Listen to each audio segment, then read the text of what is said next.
Hey, welcome to the 40 Athletes Podcast. I'm your host, Jason Holzer, along with my co-host, Jimmy Huber. Jimmy, how you doing today, man? I'm doing great, Jason. I'm excited to be on with you and actually have you introduce the guest and get going on this one. Yeah, man. I've been following him for a while since I saw him in an interview on Mindvalley one time. And not only have I learned about a lot of nutrition from this guy, but also how to speak, how to interact. He has a 3-hour YouTube video from one of his talks, and I've never been so engaged for 3 hours straight. Like, the guy is a mastermind storyteller as well. Jason, I don't want to tell him this, but when he gets on, you kind of got a crush on him. So I don't want to, get in that, but, make him feel like, I bet whenever he was 35, he probably looked somewhat similar to myself. Just throwing this out there. Maybe, I don't know. I mean, he grew up a little bit, to the north of me, in Canada. And actually, he has a pretty cool story. He was actually homeless at one point. So to see somebody that was successful as he is right now with what he's doing, to actually at one point, whenever he was a teenager, not know where he was going to sleep, I mean, that's inspiring in itself. Pretty incredible. That's what I want to find out more about that in itself. Yeah. So we have the founder of WILDFIT, Speaker Nation on. We're going to welcome Eric Edmeades to the show here. Eric, how's it going today, man? It's going really well. Glad to be here with you guys. Feel like this might be fun. Yeah. Hey, you know what? That's our goal, is to always have fun, for sure. Life is too boring not to have fun. But I got the record. When I was 35, I looked like Iron Man, not you. Hey, I got to say this, Eric, honestly, when Jason knew you were coming on, I'm telling you, he was on like glee, excited, telling everyone around town. I mean, so he's pumped up on this one. So, Eric, first question is like, how did you go from your childhood? You were homeless at 15.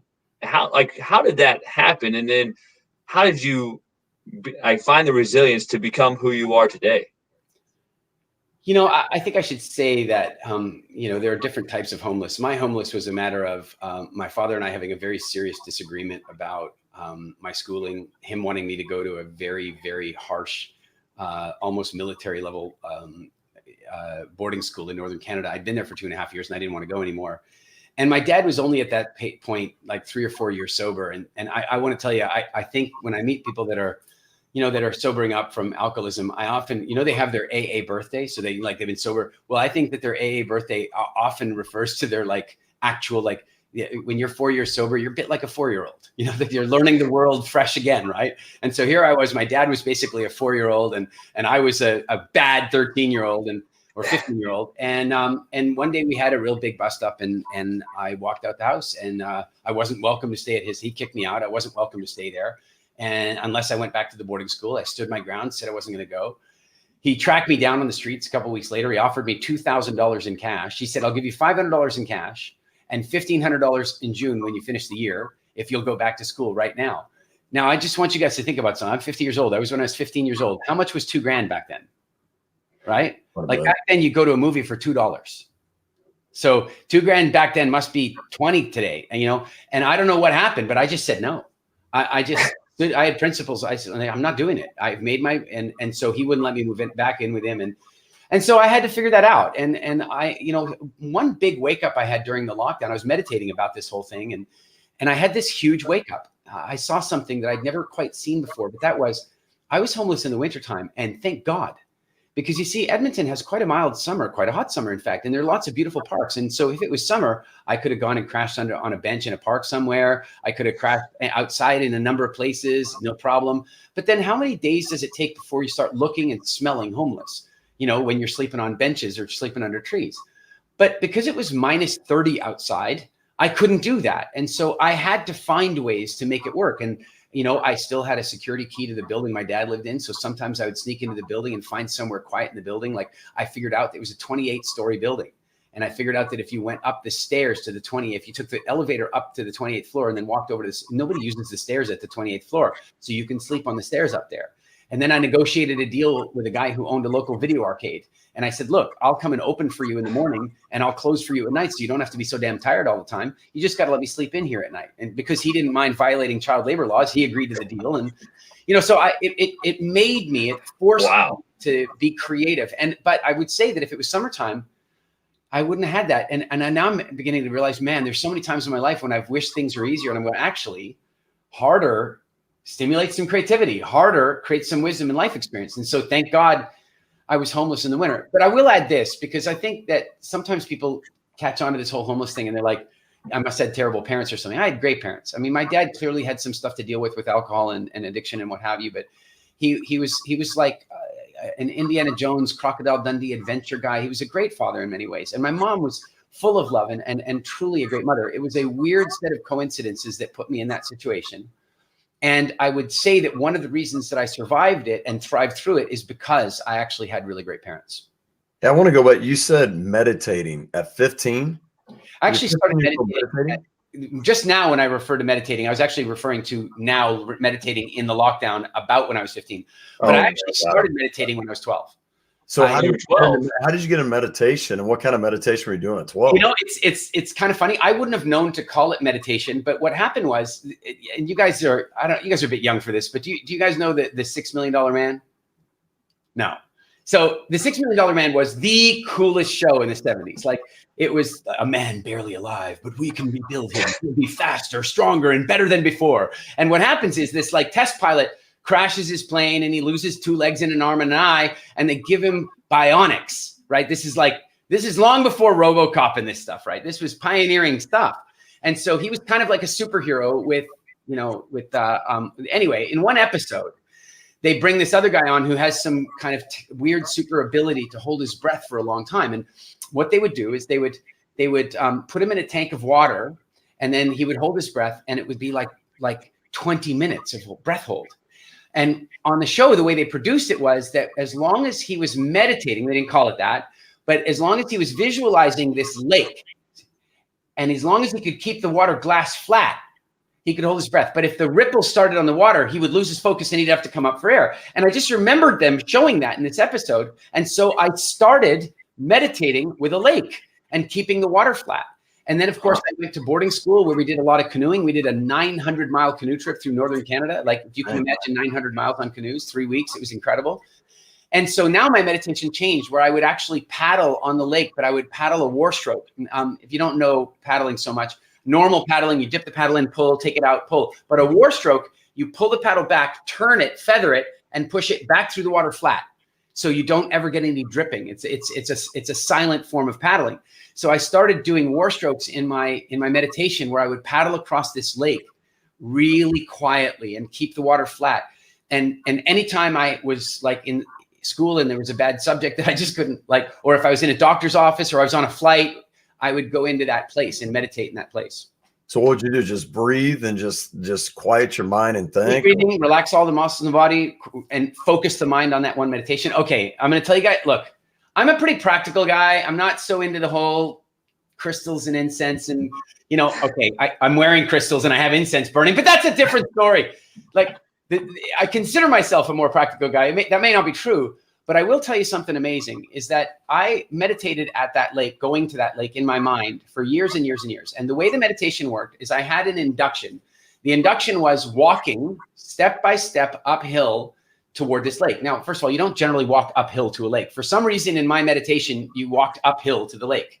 And so you walked up the hill to the lake, and then you would get to this little clearing, and there was a canoe there in my meditation. And then I would, diehard meditating people, I'm talking about visualization. If you don't like, meditating people, like, that's not meditating. I don't really care. Call it napitation if you want. But the point is that there is in my visualization, in my meditation, there was a canoe there. I'd get the canoe, put it on the water, and then I would just paddle around the lake, listening to loons, and just be there, very, very present. And then allow thoughts to come up. And as they came up, let them out and just let them go and not stress about it. Now, this is creepy, guys. 22 years old. I've been doing this for 10 years at this point. 22 years old, I go to buy myself a Mercedes. I'm so excited. I'm making money. I'm going to go buy myself a super cool Mercedes. I walk into the dealership. They won't let me test drive it because at 22 years old, I still looked about 12, right? So you're not test driving a Mercedes. I was so angry. The guy goes, well, I'll talk to the manager for you. And I'm like, whatever. I walk out and I'm really pissed off. And that weekend I go camping with some friends in a 4x4. Thank God I didn't buy a Mercedes. I went to the dealership the next day, and this is what's funny. The cash deposit that I was ready to put on the Mercedes was the same price as the whole Jeep. So I bought myself a Jeep, and one day, and I got these old logging maps. Like in British Columbia, Vancouver, where I was, there's all this logging industry out. And back then there was no Google Earth, right? So I got these old logging maps so I could like explore around the mountains. So I got in my Jeep one day and I'm looking for this lake I see on the logging map. And I get to this area. It's a cleared out area where they turn the logging trucks around, park my Jeep, and the lake is that way, but it's like a huge hill in front of me. This is crazy. So I got my equipment on. I've got one of those like inner tubes that you can float in the water. I got it all. I got on my back and I'm walking up and up and up. And I'm like, up to a lake. And then I smell water. If you ever spend a lot of time in the wilderness, you get this, there's this smell that water has. And I smelled the water and I walked up over the clearing and the lake was there. And it was the same lake. I mean, it was the same lake. And I don't care if you believe the canoe was there. There was a canoe there. Now, in my estimation, it was a red canoe. And in reality, it was a yellow canoe. I'm going to let the universe off on that one. So somebody had hiked a canoe in there and they just left it there. And I guess they probably came up on the weekend. So I took the canoe and went for a paddle around the lake. And for the first time, I was actually paddling around a lake that I'd already paddled around 1,000 times. It was pretty cool. So how did you use visualization, creativity to create WILDFIT? How did WILDFIT come about, and what is WILDFIT about? What's your mission behind it? So around the same time as I bought that Jeep, 1991, 92, I was sick, and not like dying, but like in pain all the time. Always, throat infections, sinus infections, horrible digestive cramps and pains, headaches, and cystic acne. I still have scars from what happened. It was awful. And then one day I was sitting with some friends, and they kind of inspired me to think about food. And they introduced me to Tony Robbins, and Tony Robbins was like, "You got to stop eating that garbage, man." And I thought, "Oh shit, okay, I'll try the 30-day challenge." And 30 days later, I'd lost 35 pounds. I wasn't fat. You wouldn't have said that I needed to lose weight, but boy, did I. It changed my entire appearance. My face changed, my sinus, and all these things. I've been visiting doctors for almost 10 years. They had done nothing for me. And in 30 days, it was all over. At that point, I became really curious about how my doctors had failed me so terribly. And then, I found out something shocking, something truly shocking that should be on the headline of every newspaper tomorrow, as far as I'm concerned, that you can go to school for 8 years, 6 years of medical school and not study food. Food is not a required topic in medical school. That's like saying that you're going to become an auto mechanic and oil and gas are not required topics. I mean, that's just insane. And that's what happens when your medical education establishment is funded by pharmaceutical, because, they just want doctors to be drug salespeople. By the way, I know not all doctors feel that way. And these days, many doctors are waking up and they're taking their own education on, and they're looking at preventative medicine. But back then that wasn't the case. And so I became really curious about that. Also, my great-grandfather had discovered the oldest Homo sapien skull in history. So as a child, I'd been really fascinated by human history and anthropology. And one day, all these things just kind of met in the middle. And I suddenly realized this. Every species on Earth has an evolved diet. That means that they have evolved nutritional requirements and evolved food production capabilities. Like a beaver can eat wood because the beaver's got the teeth and the stomach for it. We can't. So even if there are great nutrients in the wood, unless you're a termite or a beaver, they're not available to you. So you have to have both the requirement for the nutrient and the ability to extract it. And I started thinking, if that's true of every animal on Earth, surely it's true of humans. And so in 1995 or so, I wrote an article called The Human Diet. And I put forward this idea, this theory, that there is a provable historical human diet. And that's what started the journey. So if you could give us quickly 1 or 2, 3 building blocks on the human diet, what are the things that we should be including, maybe daily, monthly? Because some animals eat seasonally, right? They in the wintertime they'll bulk up, including us. What are the things we should be including then? So before I answer that, let me just say this, that because I've had such a big impact on so many people around the world around food, the first thing people want to ask me on a podcast or media or what have you is, well, what should we be eating? If the answer to that was useful, then the diet industry wouldn't exist, because the truth about food's been out for a long time. In other words, if it was as simple as going, okay, Jason, from now onwards, you eat a lot of this and not a lot of that. Okay, go to it, pal. If that worked, there'd be no diet industry. But the fact is that it doesn't work, because we've been conditioned as children that a cookie equals love or a painkiller or a distraction. We've had the food industry buying our holidays, sponsoring our holidays. We can't have Easter without chocolate. So the difficulty is that what you should eat and what you shouldn't eat, most people already know. You, in fact, already know. Jason, what do you think you should eat more of as a human? Vegetables. Sure. Drink more water. Drink more water. Some fruits, probably, maybe some protein as well. Yeah. There you go. You already know. And what should you eat less of? Bad sugar. Yep. Like processed sugar. Anything with corn syrup in it. High fructose corn syrup. And which, by the way, I got some beets out the other week in the jar, and it had high fructose corn syrup. I was like, I'm even trying to eat healthier, and it's still in there. Like, come on. I mean, and so that's what it's like. I can struggle with. It's like I'm trying to do my best, but then the food industry puts like this. That's where we step in. That's where we're really involved. Yeah, we've got the nutrition locked in, but the bigger thing you have to lock in is the psychology, and that's where we've been so very successful. So I can tell you, you're right. What people should be eating more of is seasonal vegetables, very seasonal fruits, and assuming they're not vegan, they should be eating a wide variety of healthy, really ethically produced meat, fish, and egg products. And if people fundamentally focus their efforts in those areas and then reduce their intake of additives and flavors and chemicals and refined sugars and sweeteners and frankly most carbs, they would have a complete renaissance in the experience of life. But they won't. And that's because there are psychological patterns and addictions that have to be addressed as well. And that's really what we focus on, is helping people with that. One more thing to answer your question is that you said some animals eat seasonally. Yeah, humans eat seasonally. We're supposed to be season leaders. Our body has modes. It has your pancreas. Pancreas is freaking genius organ. I mean, if you just really dive into what the pancreas does. Here's an example.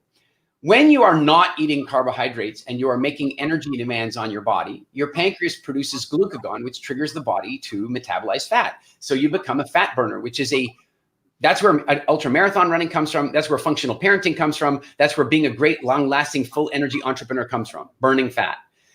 But the minute you eat carbohydrates, your pancreas goes, carbohydrates, start producing insulin. And it's using the insulin to manage the carbohydrate intake so that you can burn the sugar that you have immediately eaten. You can store some in your blood. You can store some as glycogen in your muscles in your liver. And if all that gets full, then you can start storing that sugar as fat. And your body is able to do both of these things. But the vast majority of people only ever live in one mode.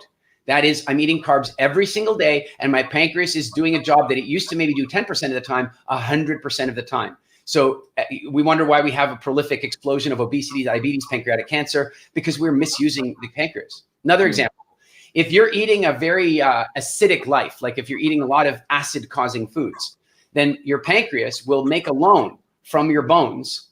It'll borrow calcium from the bones and create calcium bicarbonate to balance off the acidity in your blood, to keep your blood pH at the right level. You have these people that have the alkaline diet. Man, if you let your blood get too acidic, you'll die. Have you ever heard of that? Like it's not so easy to do, right? And that's because the pancreas is regulating that. But if you don't run the pattern, then that means you never repay the calcium loan. So what's supposed to happen is that when you then move into a much more alkaline season, your body then takes the calcium and repays back to the central bank of calcium, which is your bones. Only take a look around the world. In the highest milk drinking countries in the world, Canada, America, Norway, Sweden, Finland, and so on, we have the highest levels of hip fracture, which is obviously an indicator of osteoporosis, weak bones. Why? Because we're misusing the pancreas. Seasons. One thing, Eric, you mentioned the psychology. What are some of the hacks you could give to people of how they can develop a psychology to basically eat the right, foods you're talking about and have this type of healthy way of life? I'll give you two. There's many, and they are nigh on magical in their ability to transform somebody's life. Here's one. Jim, tell me, do you have a food that you shouldn't eat so often, but you do eat it from time to time, because you do? Ice cream. Okay, ice cream. So I'm going to give you both tips relative to ice cream. So tip number one is, and have you ever said to yourself, I'm going to just kind of cut down the ice cream a little bit? Have you ever kind of? Yeah. But then one day you go, I'm going to have one anyway. Yeah. Okay. Now that's happened. Let's say happened the other night, by the way, Eric. There you go. In the middle of the night. There you go. Now let's say you are feeling a certain way. Okay. You're feeling a certain way. And you suddenly decide you're going to have ice cream. When do you start to feel better? Well, I start to feel better right when I have the ice cream. Nope. Right? I don't, because when I start tasting it, I start like, man, no.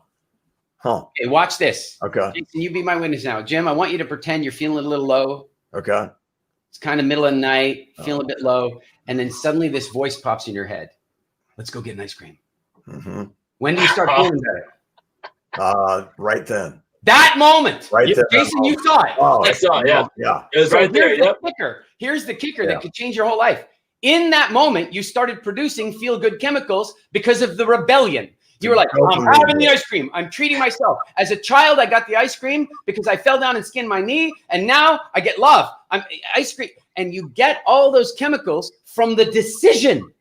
Now, Jim, I don't know if you've ever had this experience, but there are certain chemicals that people sometimes use recreationally that make food taste better than it really is. I don't know if you've ever had the munchies, but what I'm trying to say, you've had the munchies? Yeah. So you know what I'm talking about. Well, now here's what happens. Somebody makes the decision in their rebellion or their treat or what have you to have the ice cream. They start producing a bunch of serotonin, which is basically what ecstasy does to people. And so now everything in life looks, sounds, feels, and tastes better than it did half an hour ago, which means that the ice cream you're about to eat is actually going to taste better than it really does.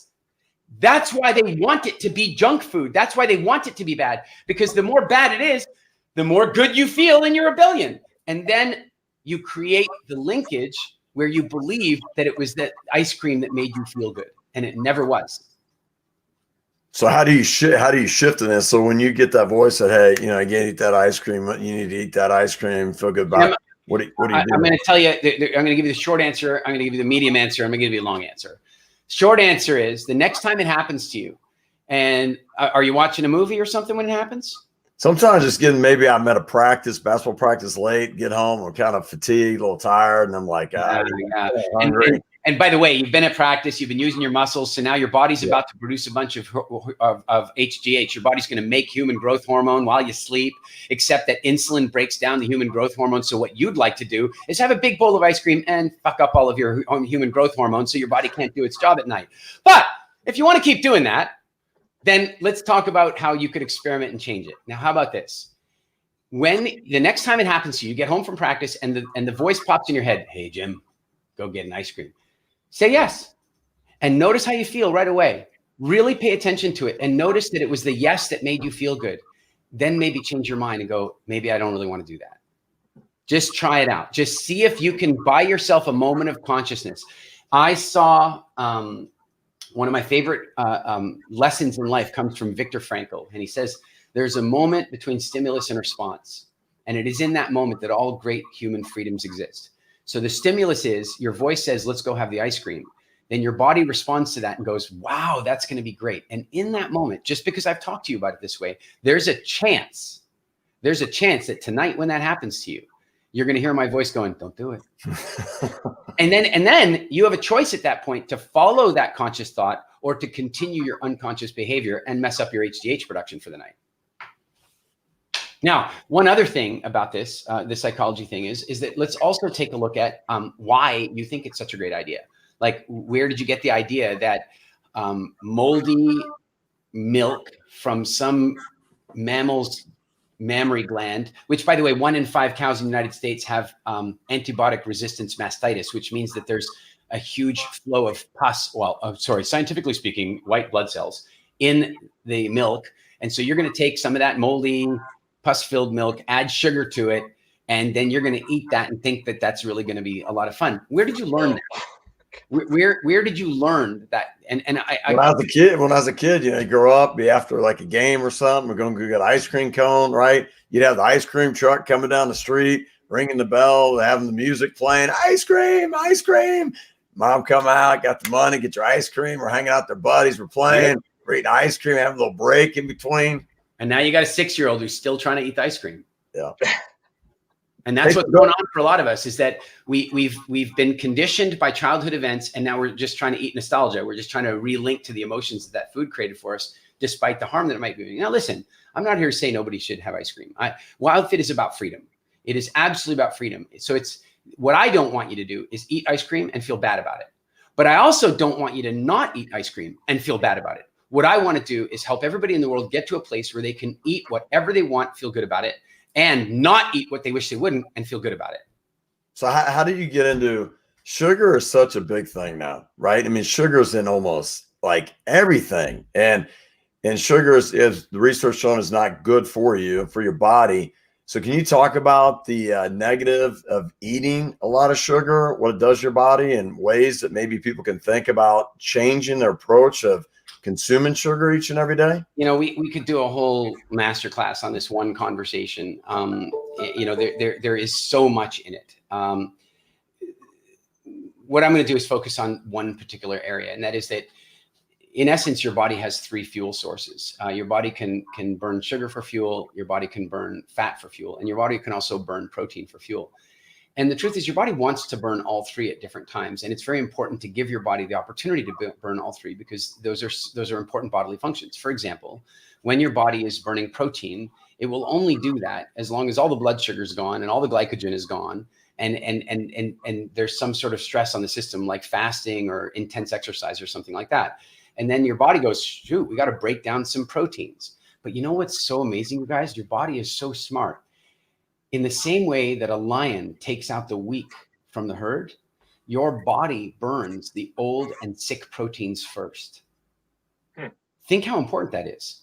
Think how important it is that at least every so often your body gets to do that, because these old and sick proteins are just going to build up and create internal toxicity. So this is an important cleansing function. It's called autophagy. So now here's the problem. If you're eating sugar all the time, then your body will never do that exercise. Now, the next fuel source is fat. And in my opinion, fat should be the primary fuel source.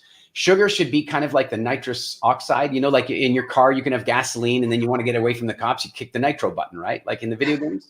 Well, what I would say to you is fat is the gasoline and nitrous is the sugar.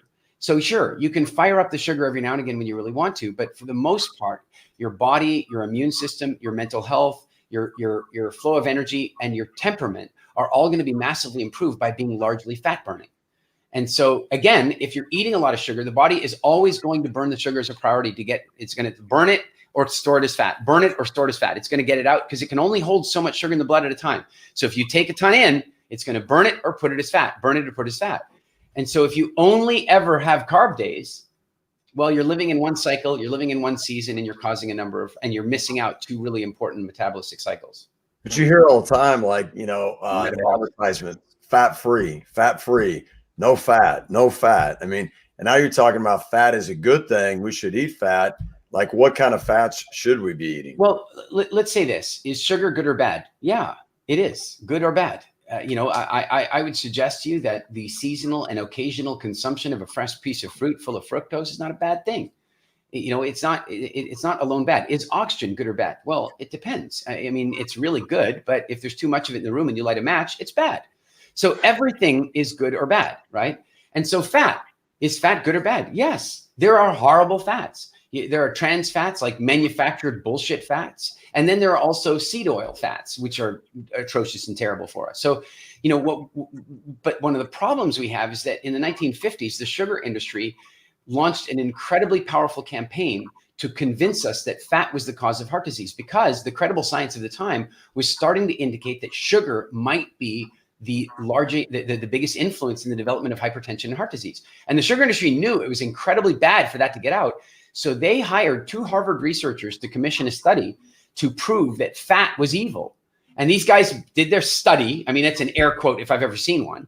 They did that study, and then they did the study, and they got it published in the New England Journal of Medicine, and it became lore. And so the low fat movement was created. It was wrong. Now, I am not a high fat proponent. There are these people out there that have these like low carb, high fat diets. I believe low carb, high fat is a functional way of breaking food patterns and losing weight. But I don't believe that our ancestors ever had consistent and regular access to excessive levels of fat. The average animal in the African bush is somewhere between 4 and 10% body fat. The average cow is a whole lot higher than that. What do you, we deal with a lot of athletes, and this thing you talk about, like Gatorade, these sports drinks. and athletes think they need to be drinking the sports drinks. Is that beneficial for them, or should they be drinking just water? Or absolutely not. There's nothing beneficial about it. It is sugar. It's going to spike your insulin. But, you know, look, if you want to run a marathon and hit the wall at 17 miles, drink Gatorade. And then if you don't want to hit the wall, then you're going to have to keep drinking Gatorade on the entire run the whole time, because you're burning sugar, and burning sugar is aging you quickly and damaging you. It's like, sugar is not an endurance fuel. So if you have, especially in endurance sports, you want to be a fat burner. You don't want to be a sugar burner. Gatorade is honestly, like, you may as well be drinking Coca-Cola as far as I'm concerned. They've done a great job marketing it. You know, oh yeah, it's electrolyte and it's, you know, it's got all this, frankly, in my opinion, I have tasted Gatorade, and to me, it sounds like it tastes like sweetened sweat as far as I can tell. And I'm not interested. By the way, you can see I'm not sponsored by Gatorade, and neither will this podcast episode, as far as I can tell. Probably not. So is that in like water? And if you want to put some electrolytes in it, buy some. Sure, but if you're going to put electrolytes, not sugar-based electrolytes, salt-based electrolytes. Like, honestly, I was at the gym. I'm at the gym most mornings, and I went to the gym and I pour water, and I actually grind salt into it. Like, I actually put a little salt in my water. When I'm doing a big workout, I'm going to use a lot of salt, and I know that. And by the way, you know, it's really crazy. I saw one of these guys on Twitter, and I love him. He's I can't think of his username just at the moment, but he's so good in the fitness space. But the other day he said, in order to put on muscle, you need to do this, this, this, this, this, and this. And the one thing he left off, you need to drink water, and keep two things left off. You got to drink water, and you got to take in salt. Because the thing is, your muscles are made of water. So if you're running low on water, you can't build muscles.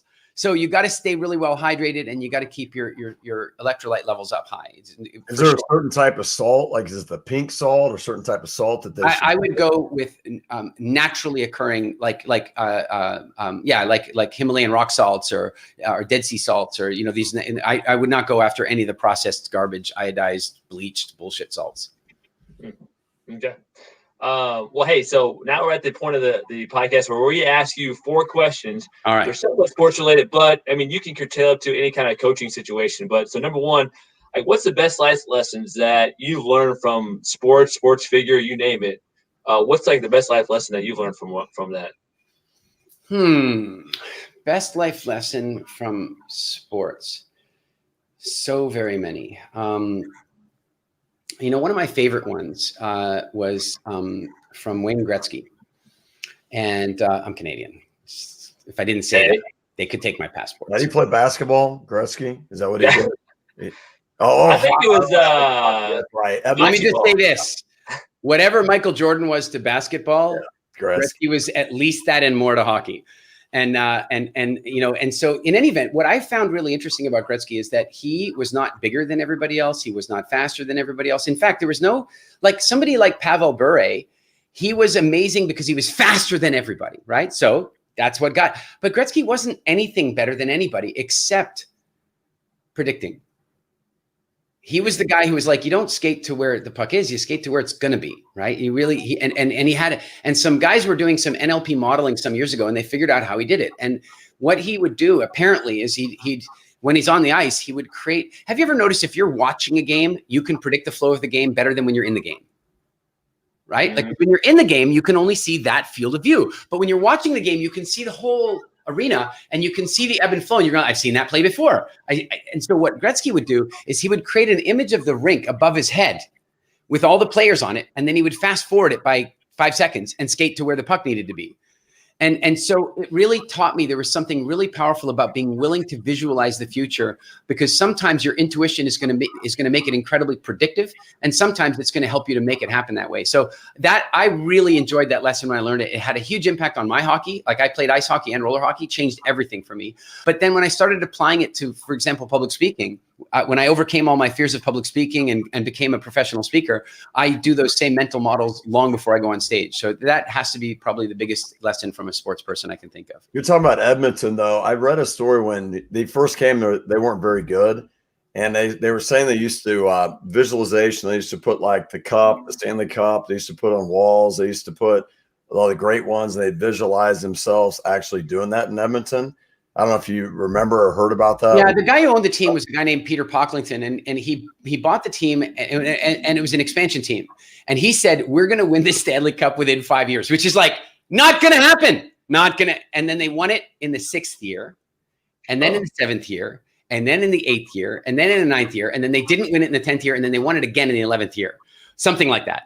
So they really did something different. And of course, there were other players that were also foundational to that, Coffey and the rest of them. But Gretzky was special, is special. Yeah. Hey, by the way, I'm sure those mental models you learn from hockey are also in your Speaker Nation course as well. Oh, yeah. I definitely use them across everything. I mean, the idea, I remember there's a friend of mine, a speaker in Sweden, and he says, look, if you're talking to like a number one business executive and a number one basketball player and a number one hockey player and a number one baseball player, they will all have more in common with each other than the number 10 person in their respective sport. In other words, the top basketball player is going to have more in common with the top stockbroker than he is with the number 10 basketball player, because there's something about that top position. I saw Roger Federer. I am a huge Federer fan. I mean, I'm also a big Nadal fan. I mean, how can you not be? If you're into tennis at all, these guys are great. And Djokovic. I mean, how blessed are we to have those three guys like tearing up the courts the last several years? And I saw this interview with Federer, and he was about 19 years old, just a kid. And it turns out he was actually an epic football player. Like, he could have been a professional football player. And the interviewer says, well, what made you go with tennis instead of football? And Federer says something like this. He goes, I don't know. I just have the idea with tennis, there's a chance that I could be the best in the world. Cool. Yeah. I like that. There we go. Did you see the Djokovic one where, and it was on Gaia, an episode where he talked about, he always visualized he made himself like a Wimbledon like trophy, and then he was struggling, and he was fatigued in some of the matches, and there was an individual that mentored him and said, I can help you, and got him on a nutritional plan, took away like some of the foods he was eating and stuff like that, and he changed the way he was eating and drinking, and talked about how it took him to another level. I don't know if you No, I haven't seen that. I'll have to look it up. I'd be interested to see what they did there. A good friend of mine is a doctor to most of those guys, the top tennis and golf players in the world. And he's a huge fan of WILDFIT and has been taking those WILDFIT principles. But Djokovic doing that predates my life. I can't take credit. I won't. Yeah, so number 2 is, I think I might already know the answer to this based off what you just said. If you could spend time with anyone you admire in sports, alive or passed away, who would it be and why? Yeah. I mean, Muhammad Ali. Oh, okay. I thought you'd go with Ray Gretzky, but Ali. Okay. No, I've met Wayne. He's a fabulous guy. I like him, and yeah, it would be great to talk with him. But there's something about Ali. I feel like, I don't know. There's something almost magical about him, and I just grew up being. And I'm not even a big fan of boxing, for what it's worth. But there's something about his energy and also the role he played. Okay, Gretzky set all kinds of records, but he didn't change the world. I'm sorry. Mm-hmm. Ali changed the world. Ali had a measurable impact on society, on race relations, on religion. And I just think he's a truly fascinating guy. The champ. That question number 3 is, what is the best advice you received from, a coach you've worked with, been around? What's the best advice you received? Off athletics here, just generally from a coach. It could be anything. It could be I'll tell you. I can tell you for sure. There's been many, but the one that sticks out in my mind is there came this point in my business where I stopped being interested in my first business, which was mobile computing and wireless networking and barcode data capture stuff. I had gotten to the point where I just didn't like my business anymore. I just didn't like it. And I got on the phone with my business mentor and I said, I'm in really big trouble because I can't get up in the morning. I am sick and tired of wireless networking. I am sick and tired of barcode scanning and freight shipping, logistics, inventory management. Like, no, I don't want to do this anymore. And he goes, well, sell the business. And I go, it's not there yet. It's just not there yet. It's not ready. This is at about like 4 or 5 years into the business and it just wasn't ready to be sold. And he goes, well, you got a problem because if you don't sort that shit out, your bankruptcy is next, right? If you don't stay in the game. And I said, yeah, but I hate it. Like, I don't want to go today. Like, I love the people, but I just don't. And he goes, okay, wait. When was the last time your business gave you goosebumps? It's a good question. It's a very good question. So I said, well, about 2 weeks ago, one of my staff, he's been with me now for about, from almost the beginning, say 5 years or something like that. And when he came to work for me, he was long-term unemployed. He'd been on in Britain, what they call the dole. Basically, he was on public funds and had been long-term unemployed for many years.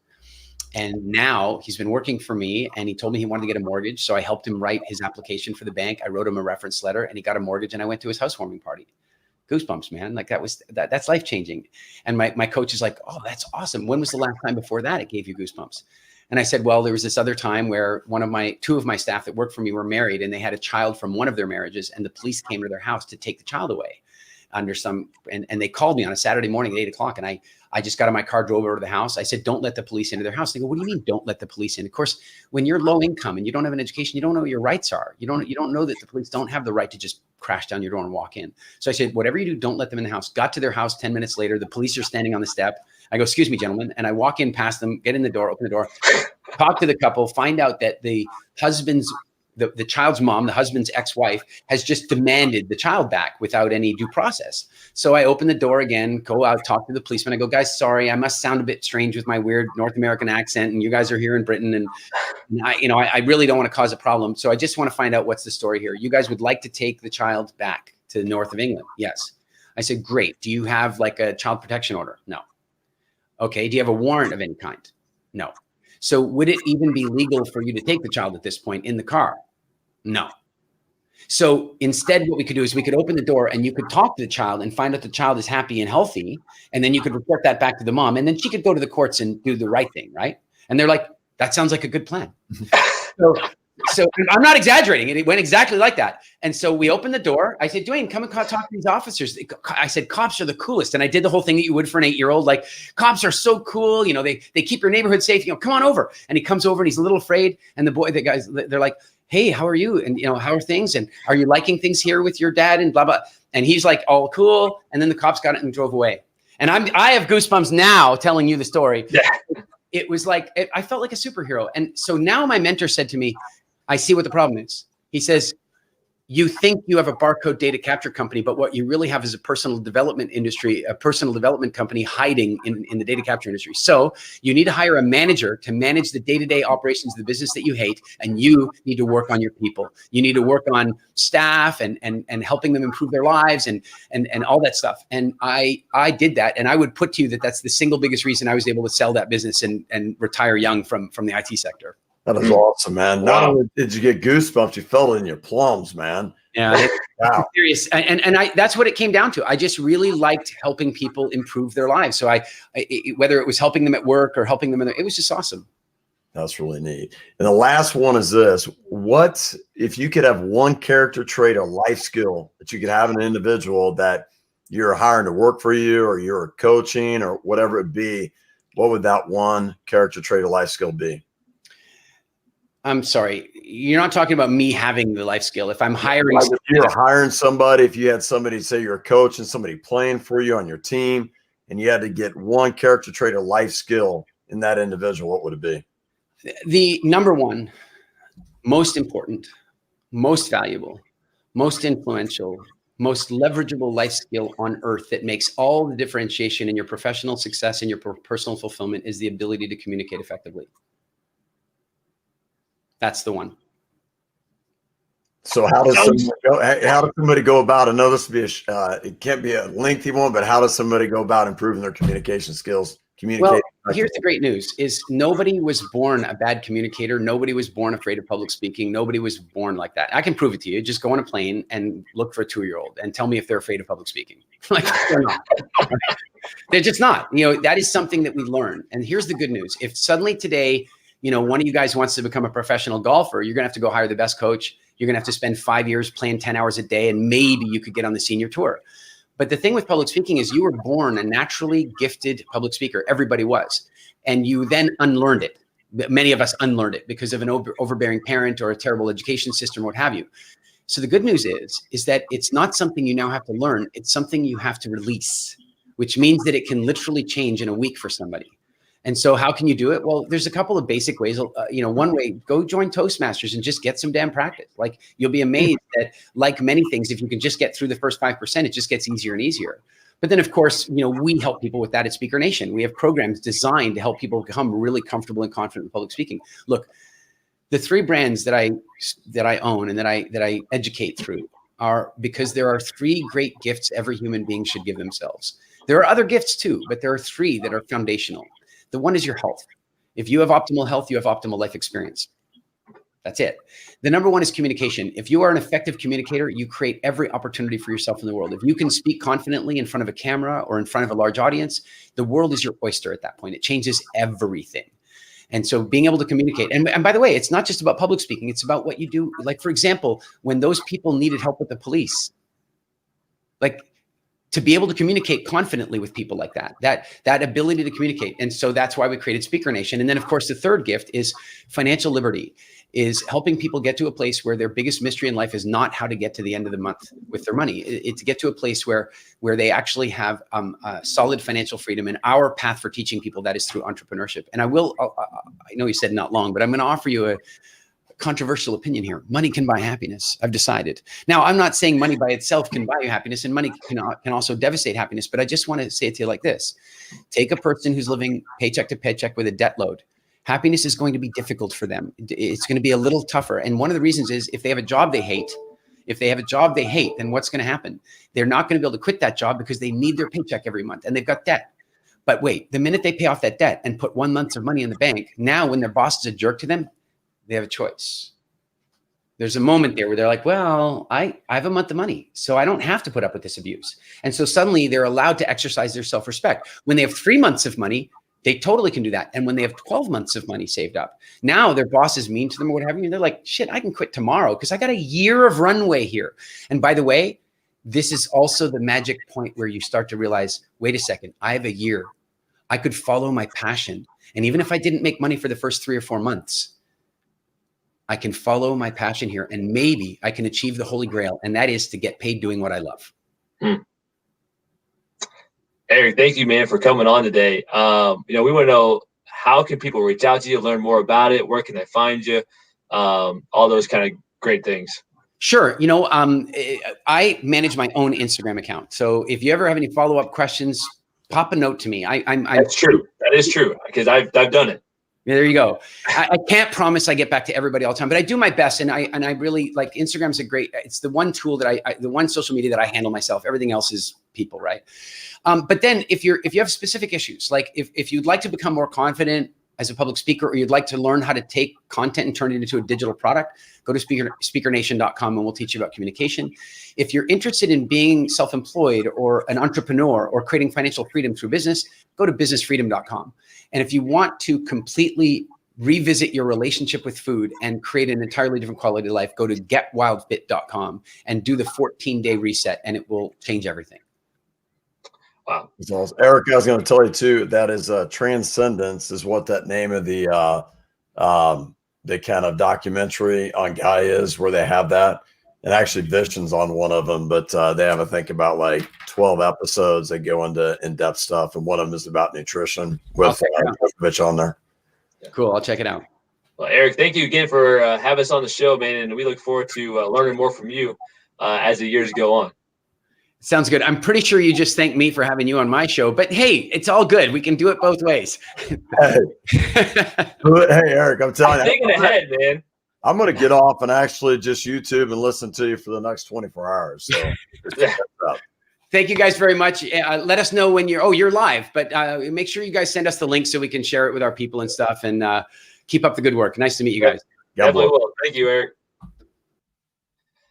If you're looking to transform your athletes, teams, or organizations using essential life skills, find us at 40athletes.com. You can like us on Facebook and LinkedIn. Subscribe to our YouTube channel to get access to this great interview from Eric. And also, for less than $1 a day per athlete, you can transform your athletes using the Essential Life Skills program.